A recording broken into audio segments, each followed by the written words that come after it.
Hi, guys. So, I thought I would come on and talk to you guys tonight about what I feel like the Lord is showing me and pressing upon my heart since around October 30th. You guys know that I'm not one that likes to go out in the world just because I know the darkness and the evilness that is out there. And for basically, since I gave my life back to the Lord in April of 2014, I've pretty much locked myself up in my home. I talk about my Bozeman trips a lot, you guys. I go over there like once a month to do my Walmart and Costco shopping. A lot of the shopping I do is online, but my husband also works at home too, and he likes to get out and about, so our daily errands that need to be done, he's the one that does it. He goes to the bank and the post office and the grocery store and stuff like that. Just because he knows that I don't like to leave my home. But you guys, back on October 30th, when I brought my grandpa back home to Grand Forks, he lives in North Dakota, and that's where I'm originally from, is Minnesota.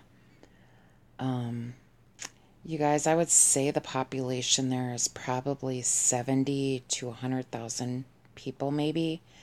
And where I live, I'm in a population of maybe 8,000 people.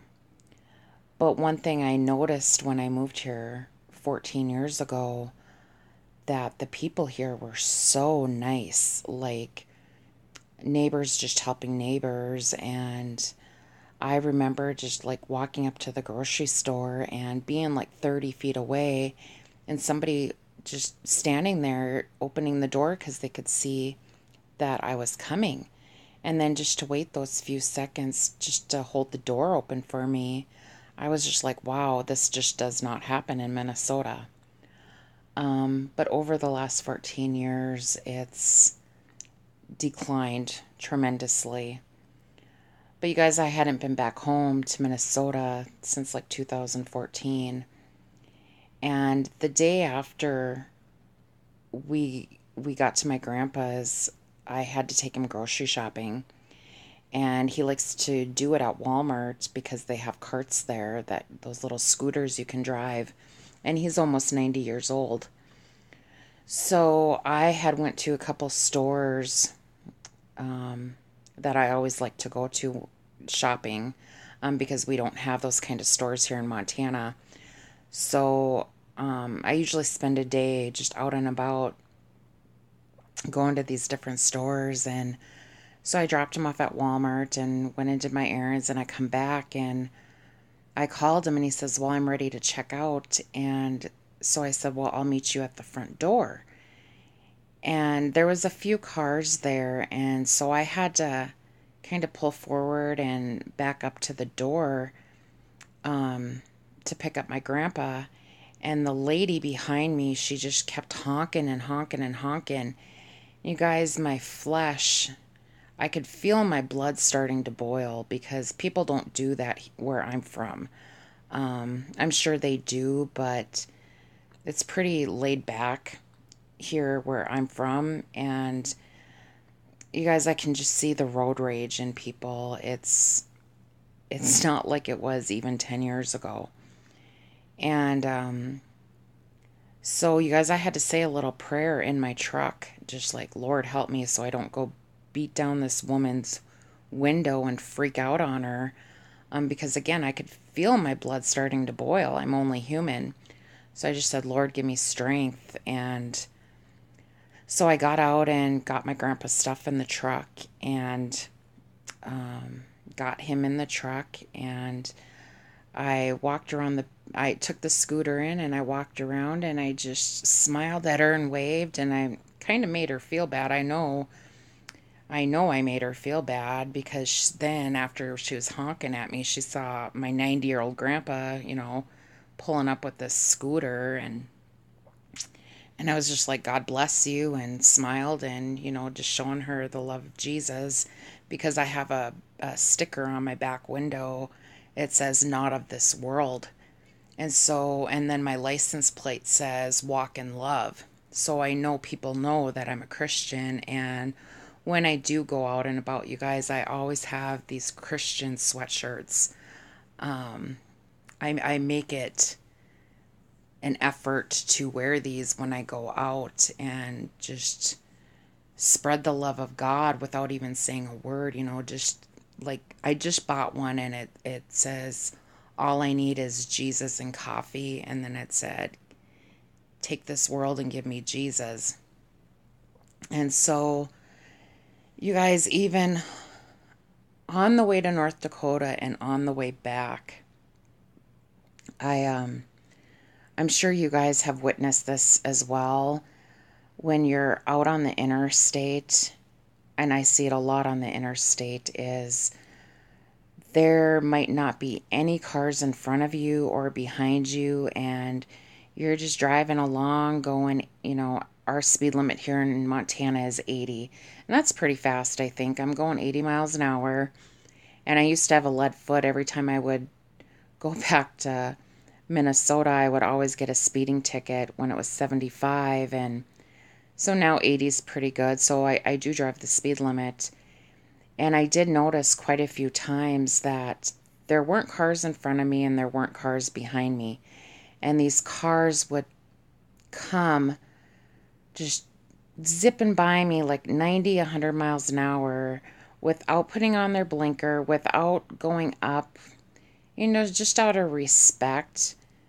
When I pass cars, I usually get up about an eighth of a mile, a quarter of a mile before I decide to get it back into the right lane. I might go in a little bit earlier if there's a car behind me that wants to pass me as well. But when there's nobody behind me, I don't understand why people pass you and then immediately get into the right lane, and where to the point where you have to push on your brake because you're afraid that you're going to hit them. I just don't understand that. And myself, just my flesh, and being a Christian, I'm only human. I mean, I can feel myself getting angry about it. It's like, why are people that stupid? Why not just drive up an eighth of a mile and then get back in the right lane? I just don't get it. But I see it all the time. I see road rage all the time. And you guys, so a couple days ago, well, actually the last week, somehow I got on these YouTube videos of social experiments.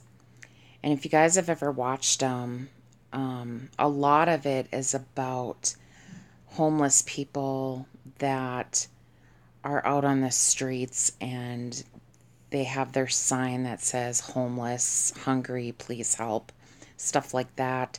So they put like men against women, and good looking people against not so good looking people, and even children. I just saw one that was a white boy and a black boy, and just to see who would give to who. And then there was just ones that were just singular people, and seeing how many people would help these people. And you guys, people just walked by them like they were a nobody. I mean, like 3 hours they were sitting up out there and maybe got $1.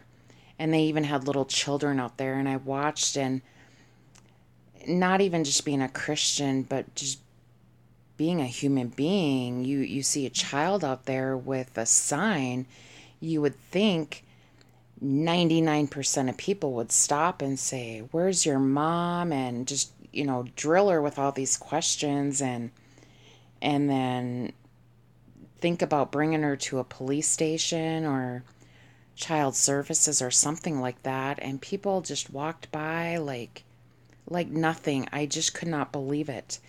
And then I watched a video of this disabled man. These guys were standing on the shore of this lake, and they were laughing and they were videotaping this disabled man that was literally drowning. He was in the middle of the lake and he was drowning, and you could hear his screams. He was crying and screaming for help, and these guys were just laughing. I mean, hysterically laughing. Just you could just feel the evil in this video. And here I am screaming, at the video, go help him, go help him. And you guys, the guy went underwater and they continued videotaping it probably about a minute before it shut off. And he went underwater and they were laughing. He's dead. He drowned. And they just continued to laugh. There was no heart in them whatsoever. And you guys, I don't know if the guy did die. I'm assuming he did because it was way out in the middle of the lake. But even if you saw a dog out there as a human being, wouldn't you jump in the water and try and save, even a dog?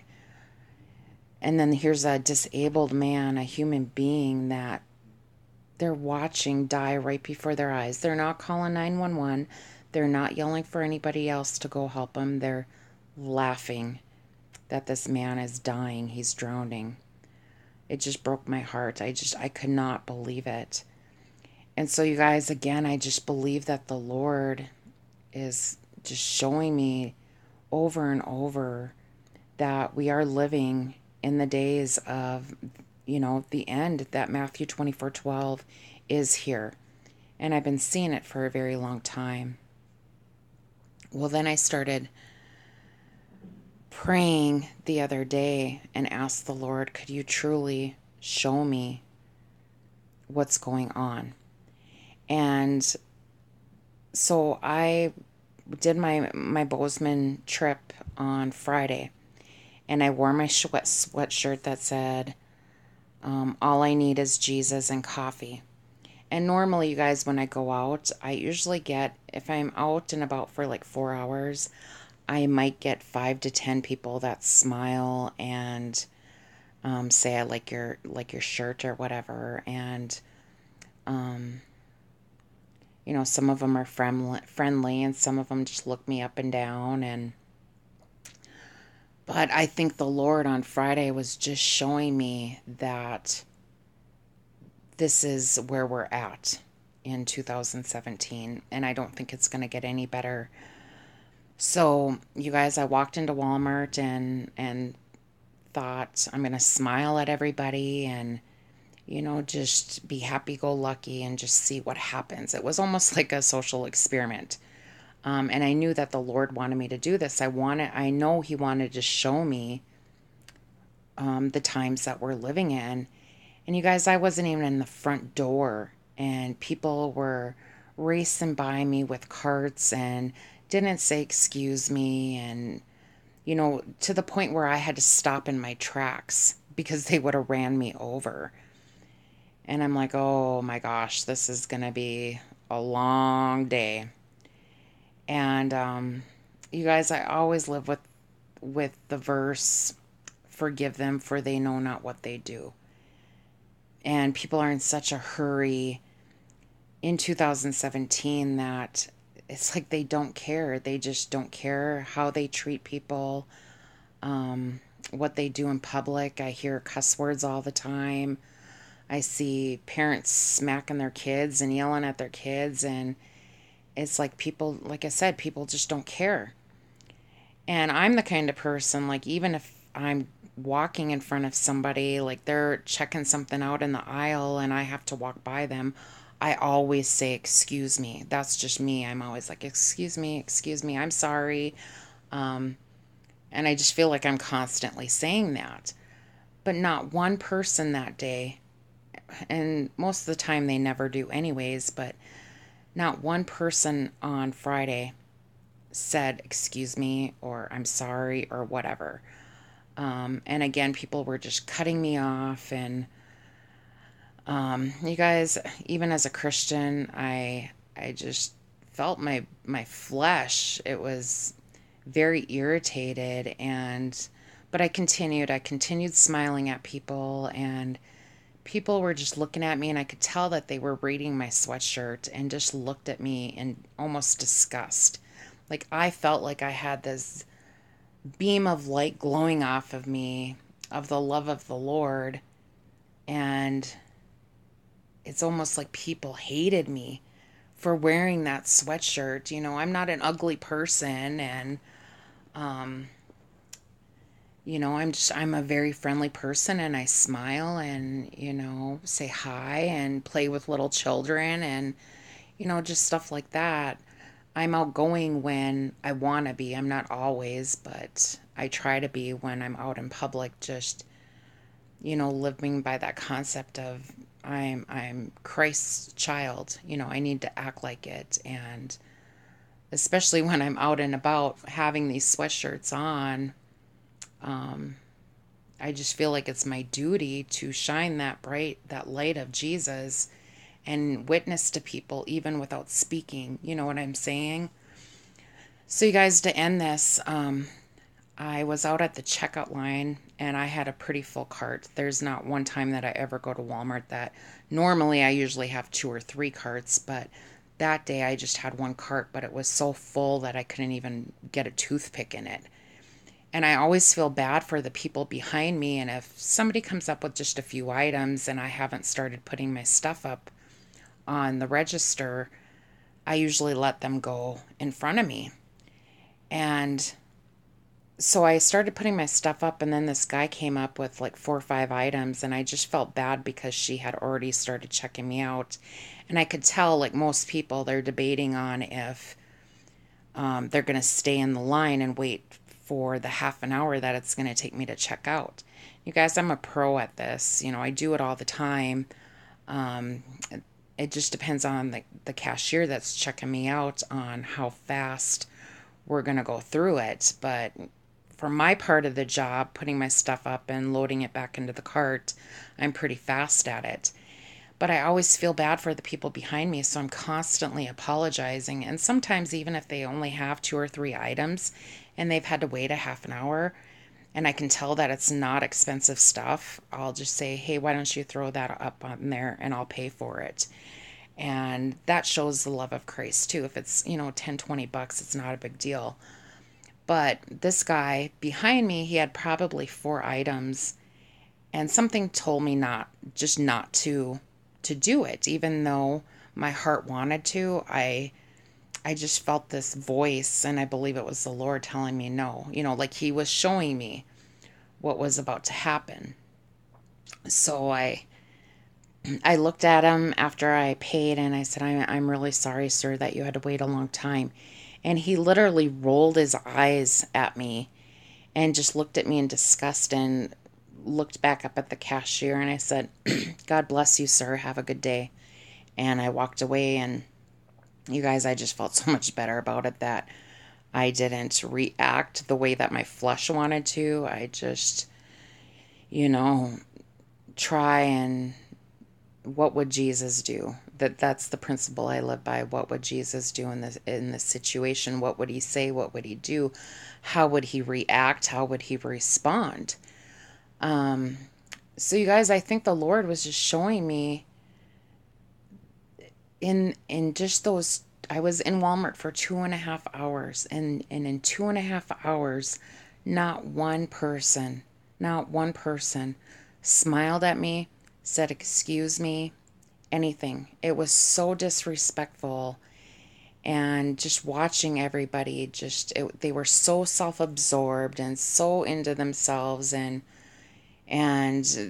Walmart right now has all the Christmas stuff out, and people are shopping and get ready for the holidays, and they just don't have a care in the world except for themselves and their family.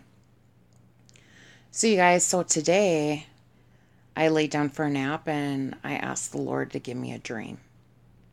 And I believe this is like the fifth confirmation of Matthew 24:12. So in my dream, I went downtown to get my hair cut. And the lady that I go to the same beautician all the time.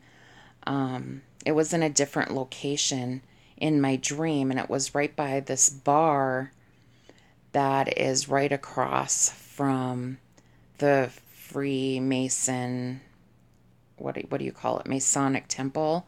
It's right across the street. And so I go into the beauty shop and I said, "Where's Desiree?" And she's like, "She don't work here anymore." And I was like, "Okay," and sat down and let her cut my hair. And I started telling her about Jesus and that he was coming so very soon. And it was like she got angry with me every time I said the name Jesus. And I felt in my dream that I had to continue just soaking that into her heart and into her mind that Jesus is coming. And I remember telling her a few things, but she kept on saying the date, November 19th, November 19th, over and over and over. She kept saying that. And so on her part, that's all she was saying, and I can tell she was getting irritated.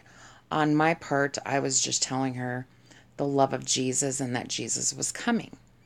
And then I got done getting my hair cut, and in my dream, I also knew that my beautician in real life, she charges me $15 to get my hair cut. And this lady charged me $19.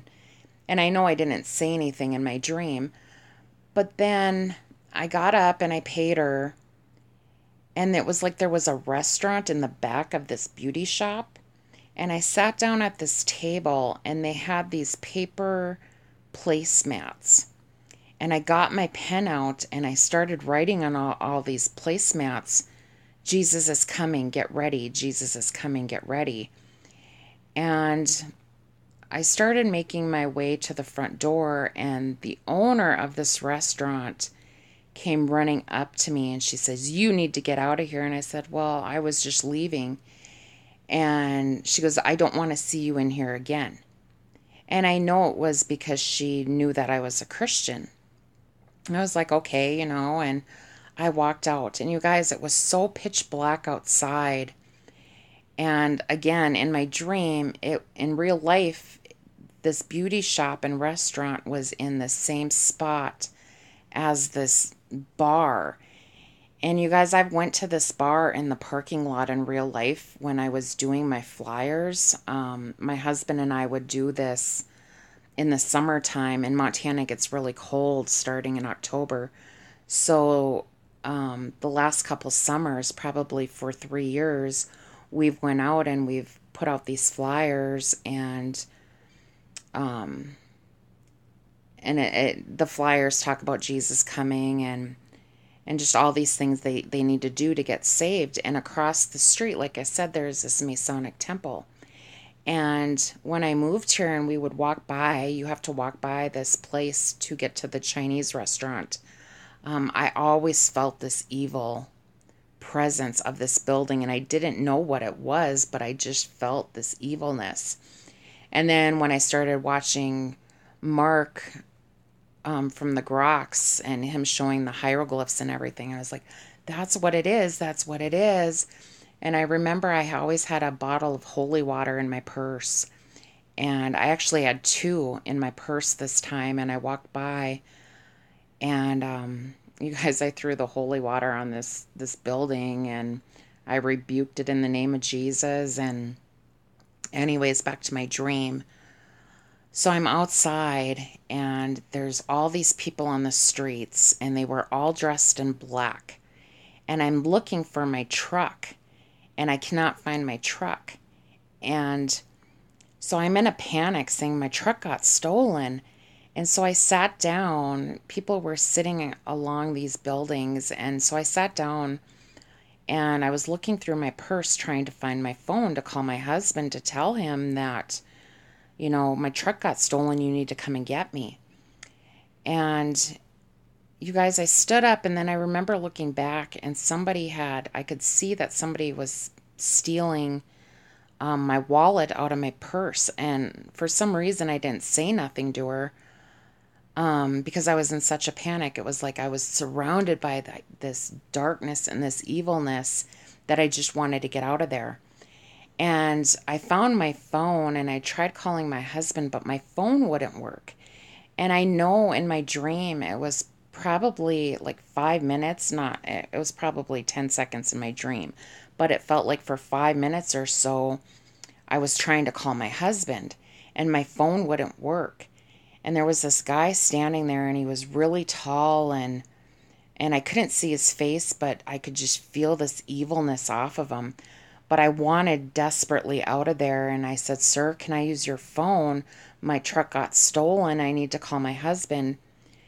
And he took out his phone, and on his screen, I saw all these bats flying around.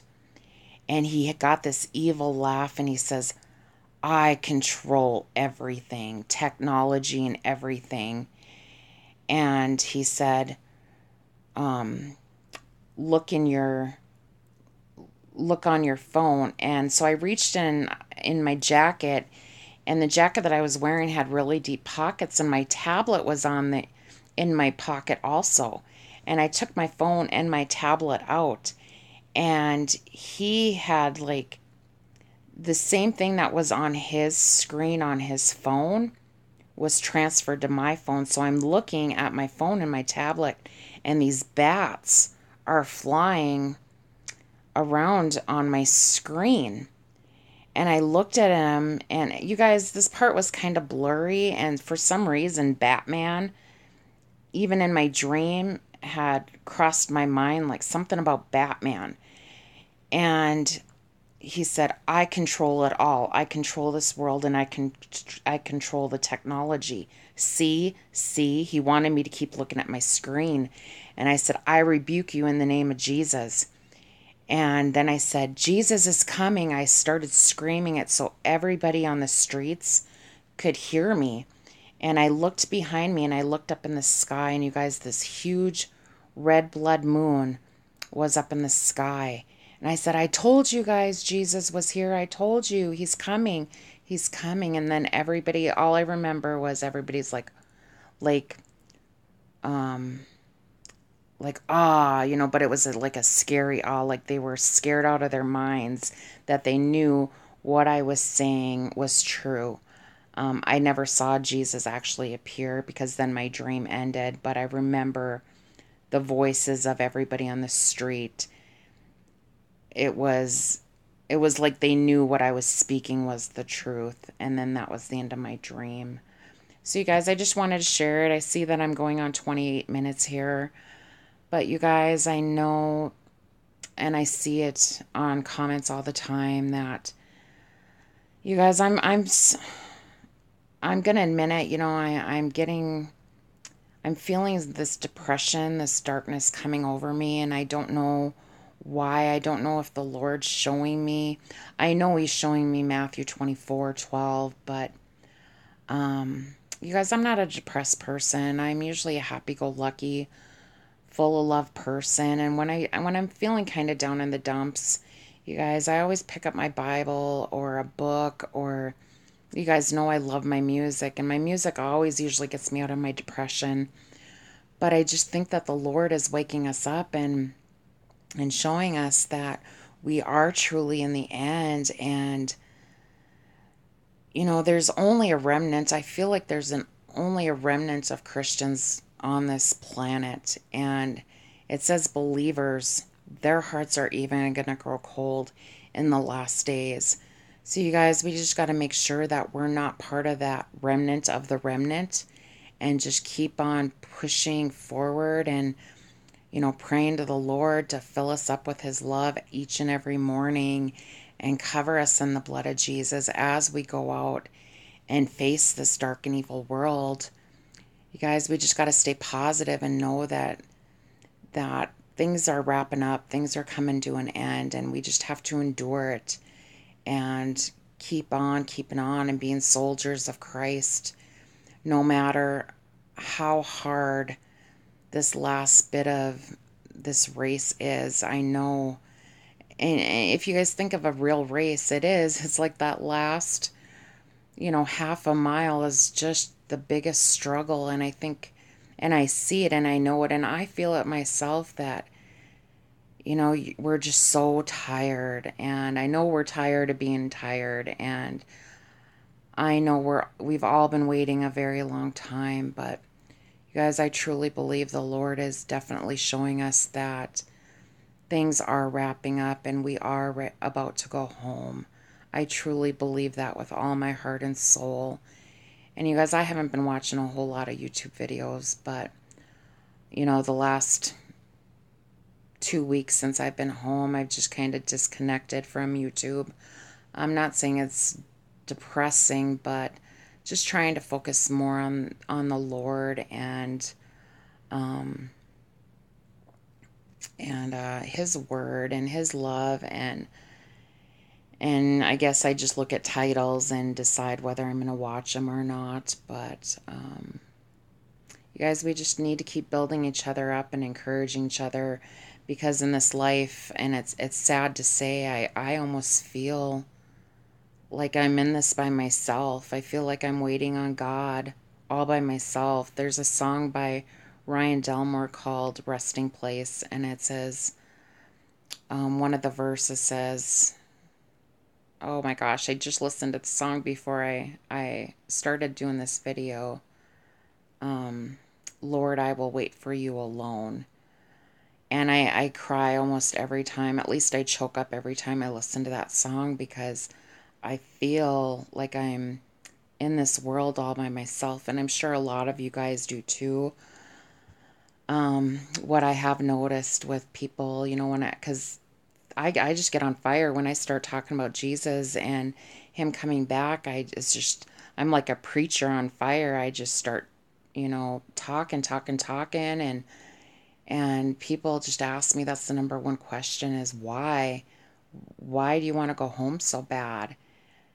And it's like you guys just don't get it. If you love Jesus as much as you say you do, you would want to go home just as much as I do. And they talk about wanting to see their children grow up and their grandchildren. It's like we can enjoy them in heaven, with Jesus. I long to be with him. It's like I can't get home fast enough. And I just don't understand, if you guys love the Lord as much as you say you do, what I'm seeing is what you're saying is that you love this world and you love your family more than God. And that's one of Jesus's commandments, is that we have to put him first and foremost, most above all people and everything, the world, our family, our spouses, our children. Jesus has to come first. And you guys, it's so sad to see that there's not a whole lot of people that are putting Christ first and above all else.